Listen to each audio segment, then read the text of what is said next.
Good afternoon, everyone, and welcome to Brookings. I'm Mike O'Hanlon with the Foreign Policy Program, and it's my honor to welcome the Honorable Mac Thornberry back to Brookings today for a discussion on defense acquisition reform and more generally defense procurement policy. We're glad to have you here. We're going to proceed as follows. I'm going to give a little bit longer introduction of the Congressman, and then we will proceed to discuss where things stand in the defense reform and defense acquisition conversation and what he's doing with the House Armed Services Committee in that regard. We'll talk for about 25, 30 minutes and then look forward to your questions for the second half of the event up until 2 o'clock. So, as you know, Chairman Thornberry is the first Texan ever to be chairman of the House Armed Services Committee. He is a long-standing Texan. He's still a rancher in the 13th District. His family's been doing so since 1881. In his tenure in Congress, in addition to his distinguished role as chairman of the Armed Service Committee, he's also had a big hand in issues from the Budget Committee, Select Committee on Intelligence, Homeland Security, Resources, in keeping with his Texas roots and interest in the land and in agriculture as well. And we're just, again, thrilled to have him here today. In addition to all these other interests, as you know, he's been a major champion in the last year of the broader question of defense acquisition policy and defense acquisition reform. And we're going to start with that topic in just a moment. But if you could, please join me in welcoming the Congressman to Brookings. So, Mr. Chairman, I just wanted to start big picture and just ask you, sort of taking stock of where we are in March 2016 on this subject. You had a big year last year. The committee, with also the Senate, produced an important bill, a number of reforms, including on giving the services more authority in the acquisition process. But I wondered if you could just take stock of where we are and what's been accomplished, and then, of course, take the next question of what's still to be done and why is this still a priority for you? Yeah. Short answer, we made a decent start, but there is a lot more left to do. And you know, as we've started this, I would talk about it with some people, and basically the reaction would be an eye roll. Oh, we've heard that before. And the truth is, it has been an issue, somebody told me, since the Continental Army and George Washington. So the question, you know, why are you doing this? Well, a couple of things have changed in recent years. One is the technology cycle is faster than it's ever been and speeding up. Secondly, we have a greater number and more diversity of serious threats than we've ever faced. So the way I explain it to the Rotary Club back home is if it takes us another 20 years to field the next airplane or to the next ship, it's going to be out of date by the time it gets there, and we will not be able to defend the country. So the necessity of getting better technology into the hands of the war fighter faster seems to me to be an imperative. And I guess the other thing that kind of haunts me in some ways is, as you know, you look at history, there have been nations that have just missed a major change in warfare and have gone into decline as a result. Now, sometimes that's complacency. Sometimes they, thought they were doing everything right. They just won the last war. Sometimes the institutional interests prevent change, but yet it's caught up with them at some time. Now, maybe it'll catch up with us someday, but if I can do anything through the different reforms, whether it be the organizational reform, the personnel reform, or the acquisition reform, to delay that day when we go in, then I want to do it. So I think we've made a good start, but we have another year of study, of listening to people, of having on our committee a dedicated team just focused on this. And so I think we have more to do and will be doing more this year. So let me begin to sort of, go at pieces of this question one by one. And I know one of the priorities you've got, and you've just articulated, is to speed things up. Could you maybe identify the set of technologies where that's going to be relevant? Do you see that as something that's across the board, even including big ships and vehicles and planes? Or is this more about the electronics guts of different things that we have to be able to sort of, replace and upgrade even as we keep the platform constant? In other words, is the system equally in need of reform for the big platforms as it is for the electronics, or is it more an electronics-oriented issue with speed? Well, certainly the electronics is the part of technology that is moving the fastest, but a big ship has lots of components that are electronics. And as a matter of fact, we had the committee down at Quantico a few weeks ago when we were walking around the F-35, and the pilot of the F-35 says, basically, this is a big flying computer. And so what we're trying to do is to allow us to update the technology without having to go through a whole major acquisition program that takes 20 years, whether we're talking planes or ships, trying to differentiate components versus the underlying platform, separate them out a little bit, and make sure that that it is designed in a way that the component can be upgraded as the technology allows it to be. And so that is one way, I think. You get better technology, more capability, fielded faster without going through the whole multi-year process of fielding a whole new system. On average, major defense programs, it takes 9 years from milestone B until they're fielded. On top of that, it takes 2 or 3 years to do the requirements and the budgeting and the contracting stuff. So just think about that. It takes at least a decade, on average, to get a major defense program into the field for the warfighters. And just think how technology moves. We cannot be satisfied with that. Now, as we look back on last year's debate, if I could look back on that for a bit, and the defense bill or law that you and Senator McCain and others ultimately created, I mentioned earlier that one of the, at least sound bites about this reform last year was to give the military services more of the authority, more of the responsibility and accountability, and take a little bit away from the OSD side, which had maybe become tilted over the years. Could you maybe explain a little more about that, but also anything else that you see as the central achievements of last year's reforms? Yeah, well, I think to summarize last year, we focused on the workforce, which is crucial. We said you got to have an acquisition strategy going in. In other words, you got to think this stuff through, not figure it out on the fly. We're rebalance responsibilities, as you've just described, putting the services in charge much more of the acquisition.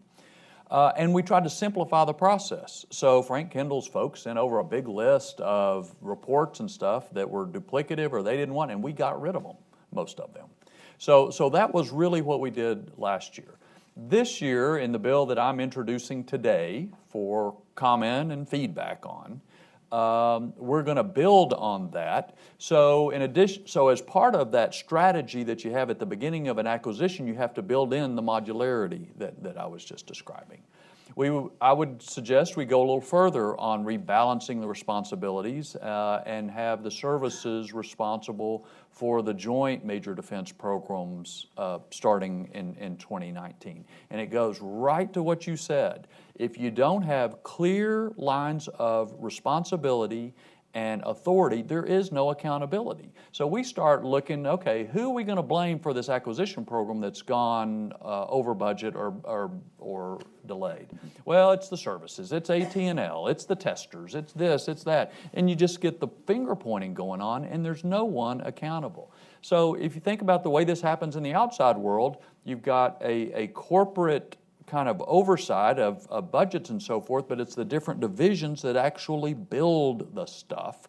And if you have a division manager who is not pulling his weight, they're replaced. That's where we've got to get to, rather than build a whole new organization to compensate for inadequacies in the underlying organization. I want to, and I know you want to, really talk a lot about the new bill being introduced and the path forward, but I'm curious for one more sort of historical perspective on this reform question, because as we both know, and as many in this room know, the services used to have most of the authority back when the Office of the Secretary of Defense was nascent and very weak. And of course, 50 years ago, Secretary McNamara came in and he said, well, I got too many Curtis LeMays trying to build all sorts of systems and trying to do everything within each of their own services. So we have to have a little stronger staff centrally. I guess my question is McNamara's original insight still valid, or did we just sort of take it too far and give OSD too much? In other words, what's the historical rationale for why you had to pull back a little bit in the other direction last year? Or have the services sort of become more on message with each other, and they're sort of less inherently rivalrous to the point where today we don't need to centralize quite as much. Yeah. Well, I do think it's true Goldwater-Nichols has had an effect on the culture as well as the day-to-day operations.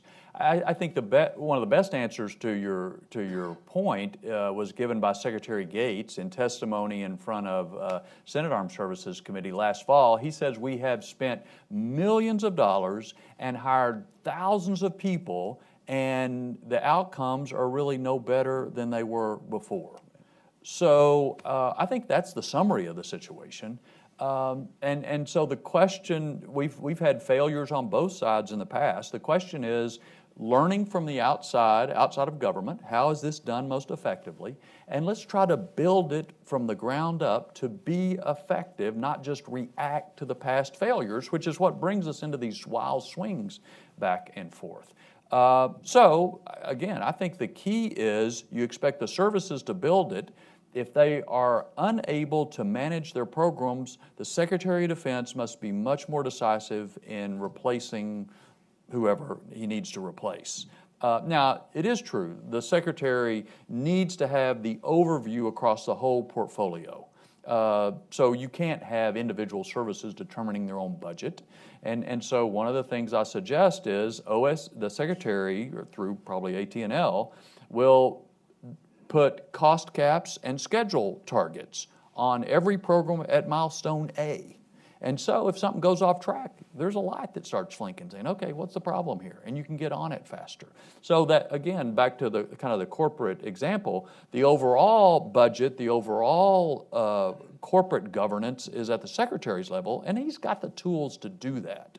He's got to be willing to do it. But then the divisions are the services, and they're the ones that actually build the things. So I know you just mentioned one of the key provisions of your new bill, new proposal, which is the earlier establishment of some very firm guidelines on cost and schedule. Can you give any other highlights of your new proposal?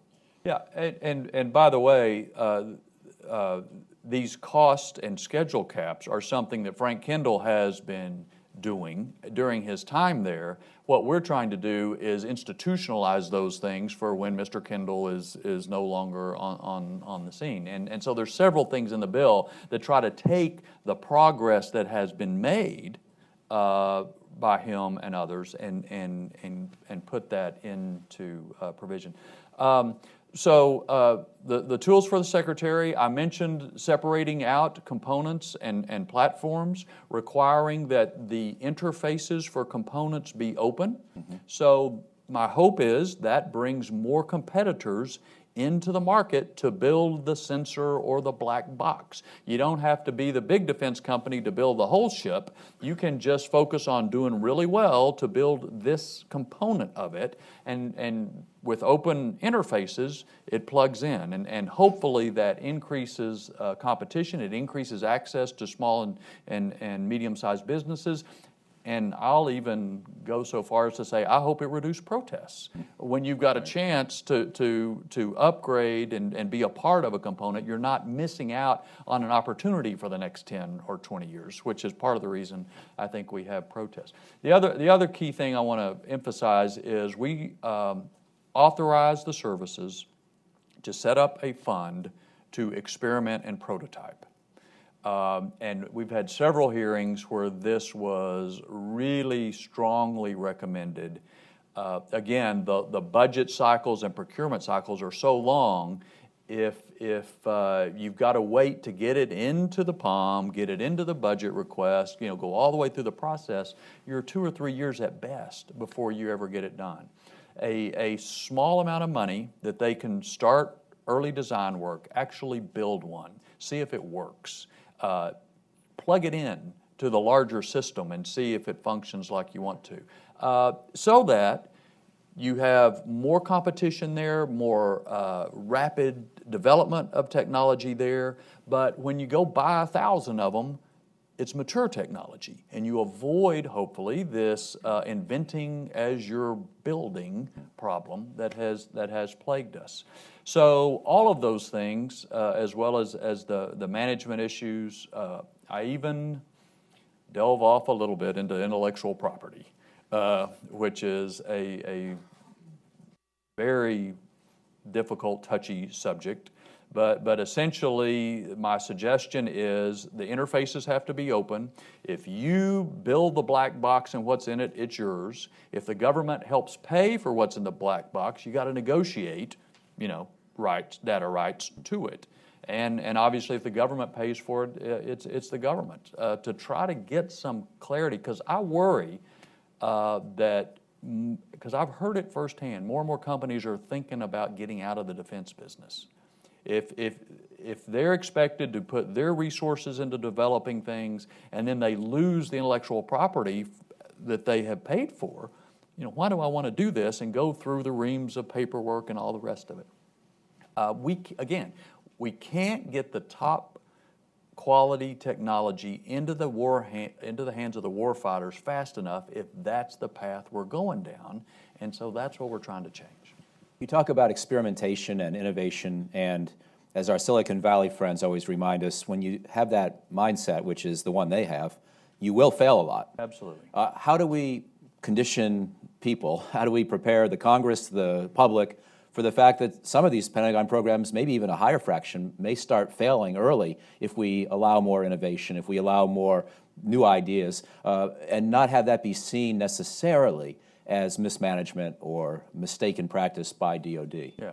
Well, it starts with us because we can bring people up in our hearings and rake them over the coals, and we've got to expect failure sooner. I mean, the truth is, if every experiment and prototype is a success, you're not really pushing very hard. And so we've got to expect there to be failures. But what a better situation to try something out at a component level and have it fail early rather than to spend millions and millions of dollars and end up with a whole system that ends up being a failure. And, as you well know, we have done way too much of that in recent years. So my hope is, by decoupling a bit this experimentation and prototyping from having a program of record, then you can have the experimentation and try things out over here, but you really only get the programs of records for things that have already proven to be mature technology that will be successful. And so you end up being able to buy things more efficiently because you're just cranking them out. But here you're still learning and being able to get those upgrades that you plug in. And I think that maybe begins to answer my next question, but I still wanted to make it explicit anyway, about the relative merits of fixed cost contracts versus cost plus. And of course, there's a long defense debate on this, and we know that as taxpayers, we all love the idea of fixed cost, but as innovators, there has to be some room for the unexpected to happen in developing new technology, which tends to then push you more towards a cost plus. Do you see your proposal today as sort of steering us 5 or 10 degrees more in either of those two directions, or is it just all case dependent? Well, I do think it is important to be case dependent. I mean, the purpose of last year, have an acquisition strategy going in where you think this through and see what sort of contracting vehicle makes the most sense for what you are trying to do. But I think the more you can go into actual procurement with mature technology, the more stable the cost, the less need there is for cost plus contracts. And so I think you reduce that need if you make sure your technology is mature to begin with. Meanwhile, over here you've got the experimentation and the prototyping stuff, and as we were just talking, you're supposed to fail. There should be an element of uncertainty in that part of it. One of the problems we've gotten into is that they've been locked together. You couldn't get the prototyping or experimentation money without having the program of record built into the POM. So we weren't doing much of it. It was all tied together, and when it failed spectacularly. Again, trying to pull those apart a little bit, I think, has some real advantages. One more thing that I think you've touched on, but I want to draw it a little bit more, is the whole issue of commercial contracts and using Title 12 and the federal acquisition regulations and so forth, trying to do more things, commercial off the shelf and so forth. How do you see that issue as being related to what you're proposing today? Well, we took steps in that direction in last year's bill. I do think having these open basically commercial interfaces is a good thing that can bring more commercial technology, at least at the component level, into the platforms and the systems that we have. And as I mentioned, engage more companies of different sizes and of different kinds into the defense business to help ferment the intellectual development, hopefully, that we have. And you look at us versus other countries, one of the key advantages we have is defense industrial base, the most innovative commercial sector in the world. We've got to take advantage of that for our defense purposes. And unfortunately, what's been happening in the recent years is we've just been pushing them aside and making it more and more difficult. And so we are really losing one of our key advantages if we allow that trend to continue. So I just got two more questions before going to you folks. And the last one's going to be about the defense budget and how this links to the defense budget debate.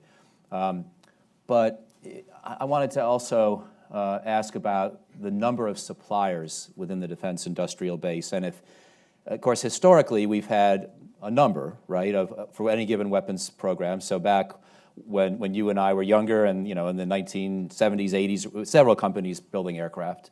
But now we're at a point where, of course, Northrop Grumman just won the B-21 contract. If they hadn't, they wouldn't have been building any planes. Boeing and Lockheed are still building fighters, but they're not going to be building bombers. Of course, on the industrial base, on the submarine side, we've got the same kind of issues already.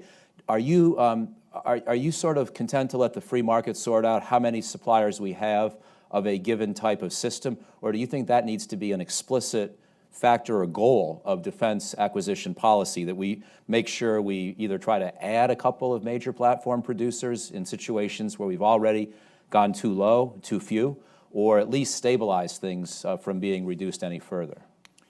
I think we need to go into this with our eyes open about what has happened in the industrial base, as you have just described.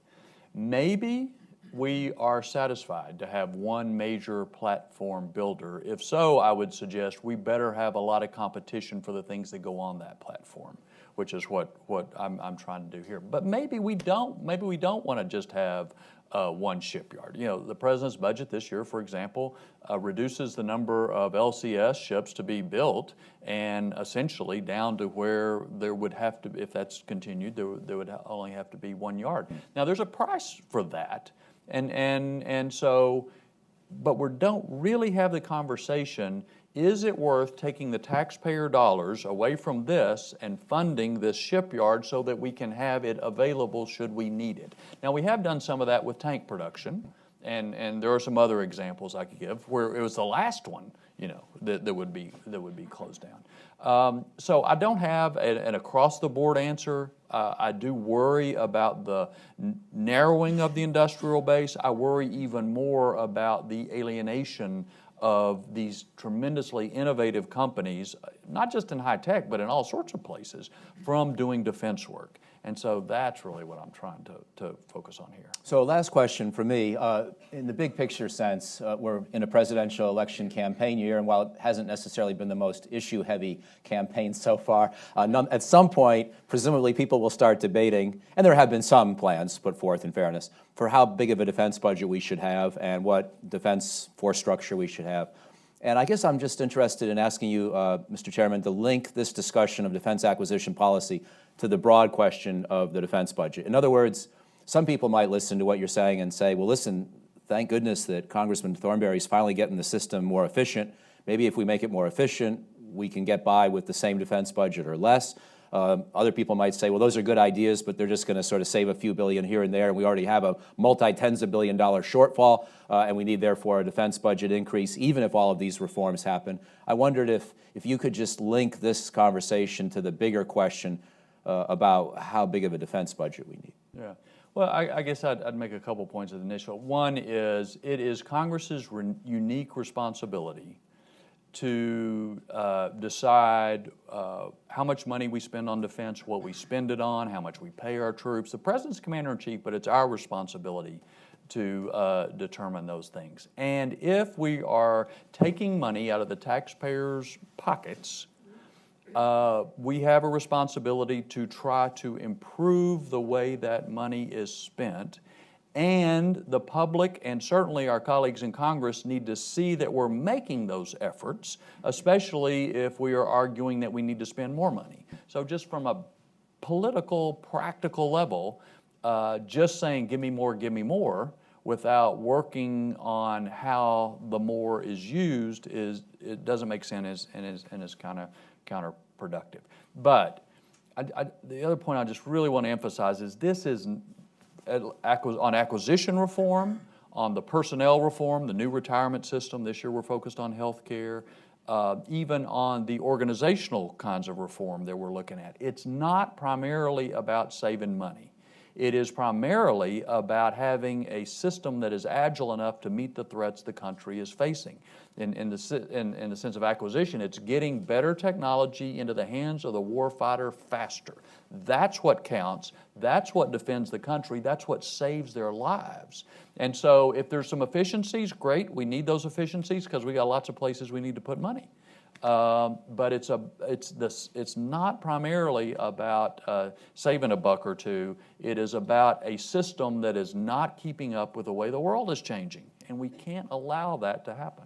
Thank you. So let's go to your questions. Please wait for a microphone and identify yourself once you've got it. We'll start here in the second row. Sir, George Nicholson with the Global Special Operations Forces Foundation. The hearings that have been going on in front of the Senate Armed Services Committee, chaired by Senator McCain, about a new Goldwater Nichols. I know that Michelle Fenoy, when she testified, talked about the tyranny of consensus. And then 2 months ago at the National Press Club, when I was there, you mentioned the same thing, the tyranny of consensus. To get something done, whether it's in the acquisition community or whether it's in the policy community, you know, how many chops you have to have on it. With what's happening right now with the ongoing discussions of Goldwater Nichols, how do you see that linking into what you're trying to do in acquisitions? The huge growth of the service staffs, the huge growth of the combatant command staffs and everything else. Again, how is this going to link in, and where do you see Goldwater Nichols going? Okay. I guess my first answer is back to the point I was just trying to make. Last year and hopefully this year, we have tried to reduce the bureaucracy at the Pentagon, at combatant commands, and in various places. Now, is there a benefit to maybe saving money so you can have more resources to put on the front line if you do that? Sure.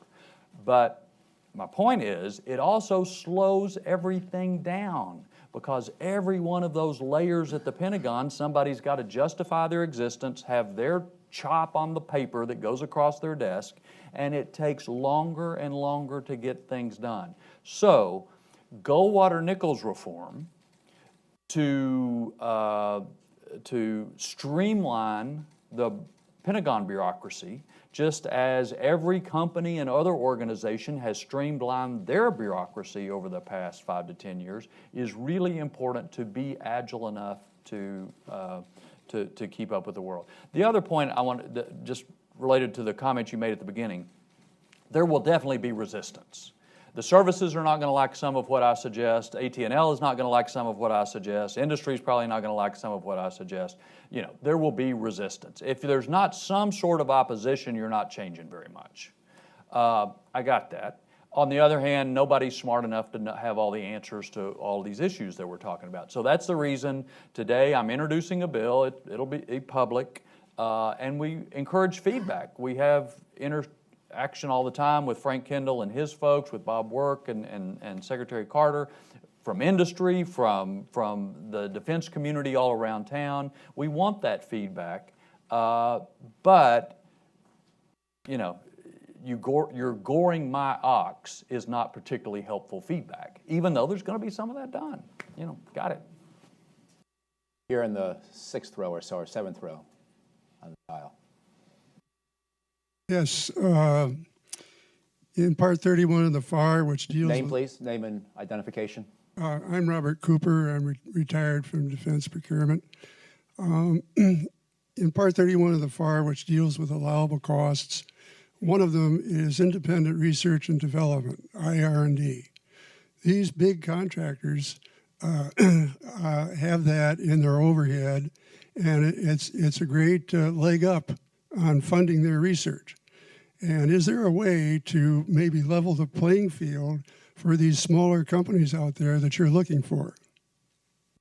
Well, my hope is that the proposal that I've outlined, where the services have a small amount of money to invest in experimentation and prototyping, will help attract some of these smaller to mid-sized companies into bidding and actually trying some things out for those components. In other words, you don't have to build the whole ship or the whole plane, but these companies have specialties, and if the services can, without waiting 2 or 3 years to go through the whole POM process, have some money that can get them started, I think hope is that there'll be more of them that participate. And so we've got the oversight of how that money would be spent is all spelled out, and so we try to be careful with it, but if the only thing you can do is a big program of record, it naturally gives an advantage to the big companies, and as you mentioned, they're the ones that have this independent research that costs that they can attribute. Here in the third row, and then we'll go over there, and then over here. Hugh Grindstaff. 2 or 3 of the candidates for president are calling for massive increases in the defense budget. When do you expect to sit down with some of the candidates and really talk to them about the realistic facts of life? And when is General Milley going to get his new pistol? The short answer to both questions is I don't know. I've chosen not to think much about the presidential campaign at this stage in the proceedings, and focus on more concrete things like acquisition reform and so forth. I can't tell you how that's going to go. Here in the fifth row, please. Hi, John Donnelly with Congressional Quarterly. One way to look at a cost overrun is to say they screwed up. Another way to look at it is they didn't accurately and realistically estimate how hard it was going to be, how much it was going to cost, and how long it was going to take. It seems like there's an inherent incentive at every step of the process for the contractors and for the government to understate how hard some of these things are. Does this bill have anything that addresses that tries to get a more realistic, that would stem this tendency to lowball, if you will?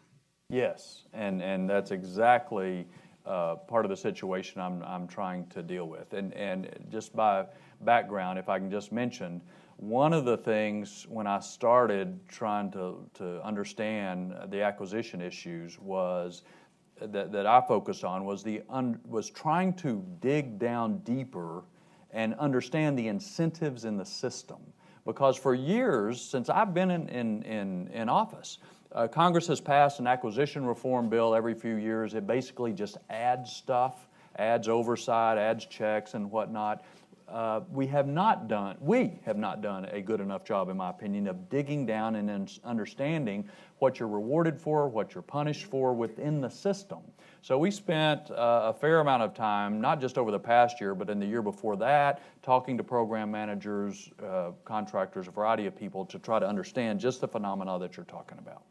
I may not remember them all off the top of my head, among other things. If you separate out the experimentation and prototyping from the program of record, I think it helps because you're not signing up for a program of record over the long term. You're trying it out, and then only once it is proven through prototyping do you have procurement of a program of record, and you build 1,000 of them. So I think that helps reduce the technological risk in what we've seen.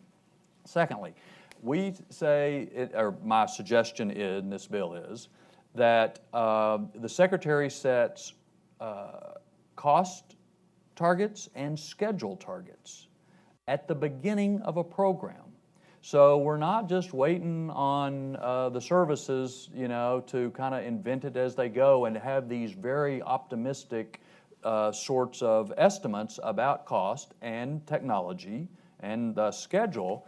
Secretary, from the beginning, says, okay, this is how much money you got to work with, and this is when you need to do it. And if anything goes off track, lights start going off, and he has got to, or AT&L has got to dig down into it, find out what's wrong, and take action accordingly.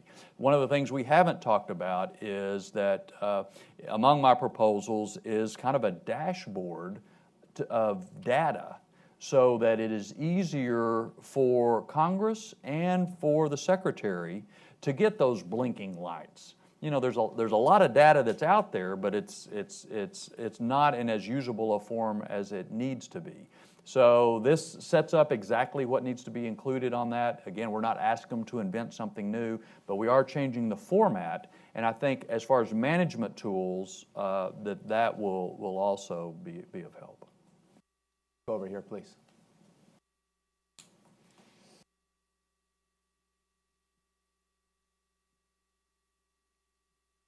Good afternoon, Mr. Chairman. John Bird with the Business Coalition for Fair Competition.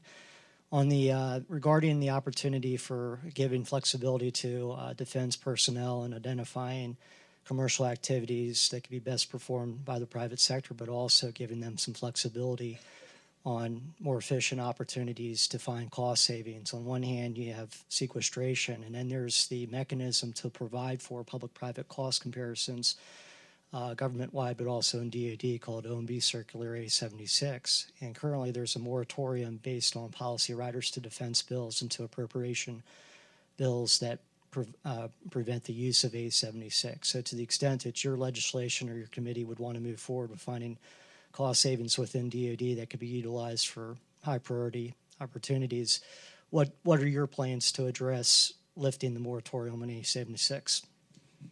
Well, I have voted personally in the past against having that moratorium. I don't know that I have any particular plans for this year. And I guess in a broader sense, that's part of the challenge with this whole topic. There are lots of contributing factors. Sequestration, CRs, and the whole budgeting mess has made the Pentagon much less efficient and has aggravated all of these problems that I have described. There are additional restrictions that come from various things that we put on, that the administration has put on, absolutely. Do I try to solve everything at once? No. Nobody is that smart. But on the other hand, I think that to say, oh, we've got all these other problems, you're not solving that, you don't do anything, that's also a mistake. And that's kind of where we've been in recent years. So I've said before, as long as I've got this job, trying to improve the way the Pentagon acquires goods and services is going to be a very high priority for me. Again, only Congress can force a lot of the changes that need to be made. They can't do them internally, and nobody else really has the stick to make it happen. So we got to be responsible about it. We got to understand that while we're trying to change things up, they've got people in combat. They've got to make sure that this rifle gets to this soldier on this day and that he's supported with air power and all the rest. So, you can't change everything at once because it is literally the proverbial airplane flying and you're changing the engine out on it when it's in flight. So we got to be sensitive to that, but on the other hand, we've got to be persistent because if we just are complacent about where our bureaucracy has grown versus the world, and by the world I mean the threats and the commercial market and the technologies and all of that, if we're complacent about the mismatch between the two, we will not be able to defend the country and lives will be lost. Here in the second row, and then over here. Hi, Mr. Chairman. Sean Lingus, Federal Computer Week magazine. Can you talk about the emphasis on intellectual property rights in this year's bill? Seems to be a shift from last year in the sense that you're focusing more on perhaps alleviating industry concerns about that.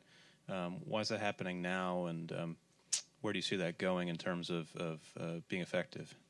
Well, just to be clear, I'm not solving all the intellectual property issues that are out there, and there are a number of them.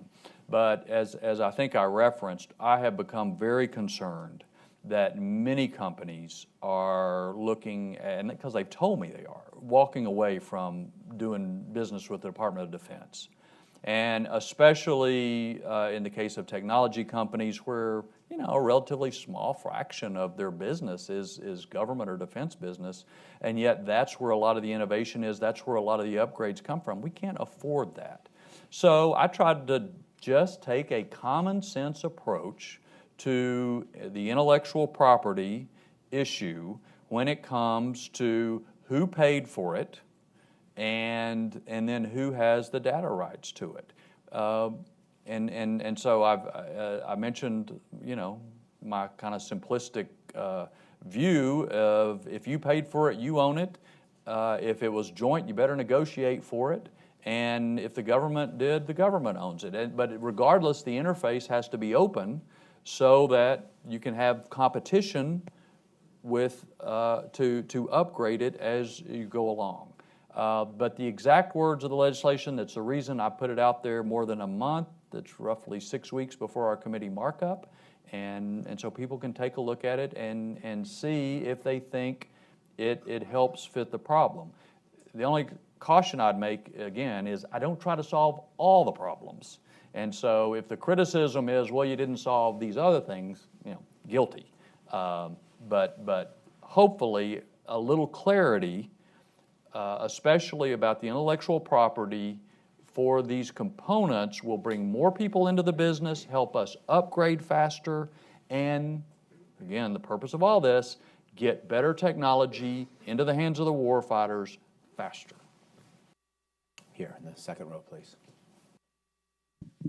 Hi, Dave Hansen, Bloomberg BNA. At the briefing yesterday, staffers talked about the IP issue and how if a program is jointly developed, DoD and the firms will have to negotiate for the IP rights. Well, what's in the bill to encourage DoD to be willing to negotiate and to be willing to give up some of their rights? What if they're just not willing to do that? Well, on one extreme, if DoD says, whatever you got, I own, then they're walking. They're not going to do business with the Department of Defense. And that's what I tried to describe. So DoD is going to have to sit down with, you know, component maker A and say, okay, you put this much money into it, we put this much money in, you know, we did or did not have access to this magic fancy chip or whatever it is that's in there, and negotiate that out. Otherwise, they're not going to have these companies do business with them. I think it's really simple, and it's come down to that. There's enough concern inside the Pentagon and outside that I think that's where we've gotten. Here in the second row, please.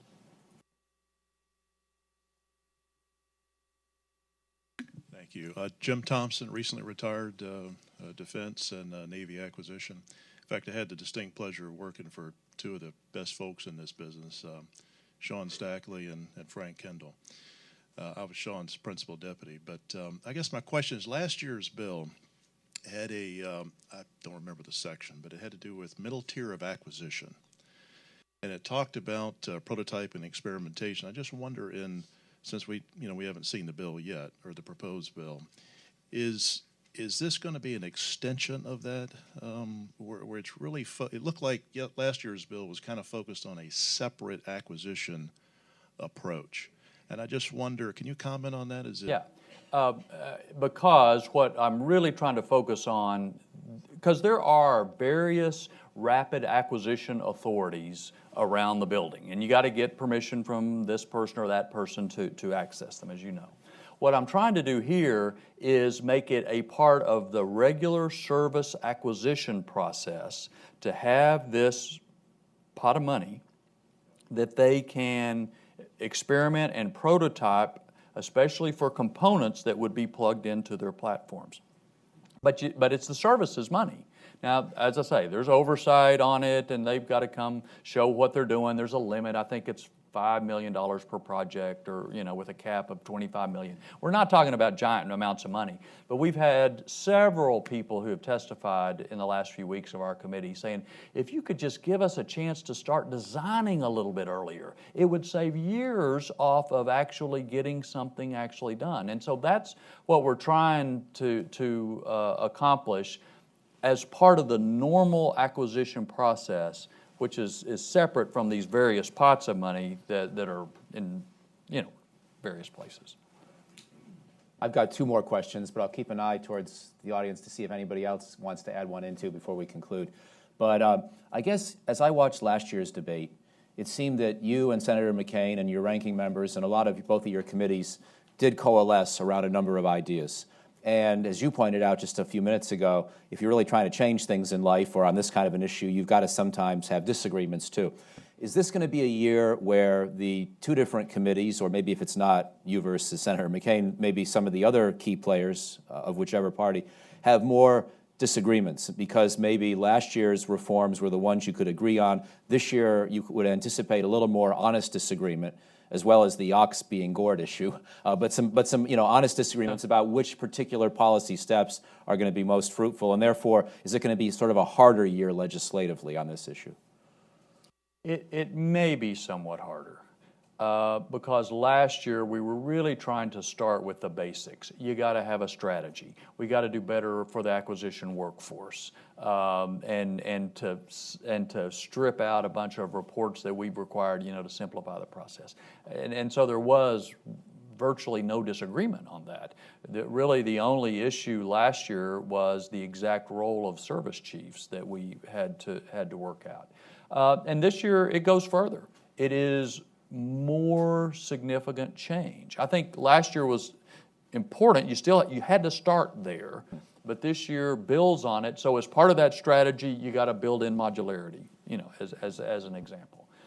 So I don't know that we have been keeping in touch certainly with the Senate committee and the things that they're looking on.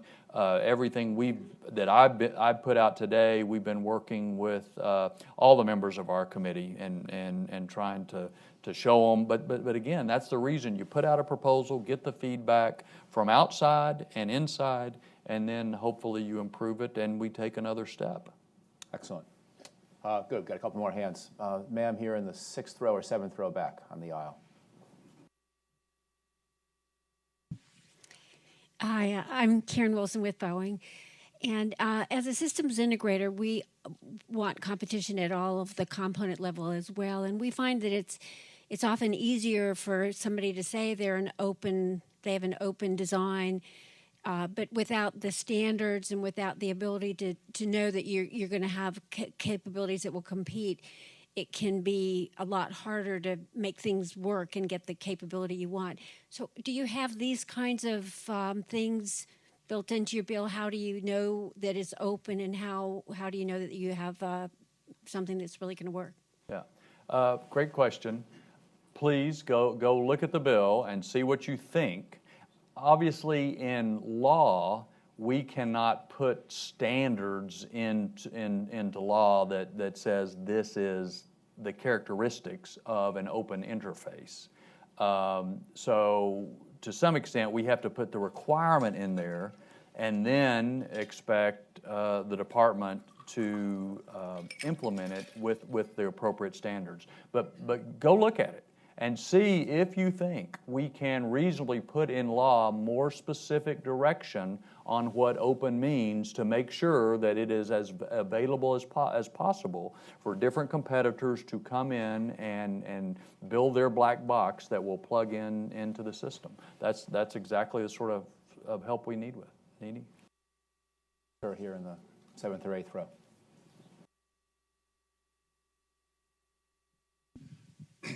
Hello, my name's Charles McLaughlin from Sensio Consulting, and I want to ask about what seems to me to be a tension about two concepts you've talked about. One is the decoupling of components and platforms, with platforms having very deliberate developmental life cycle, traditional developmental life cycle, and the opportunity to speed up components. And the way you've described it seems to lend itself for a more agile development type approach. But then you talked about trying to put it into the normal services acquisition systems, so it's one unified system.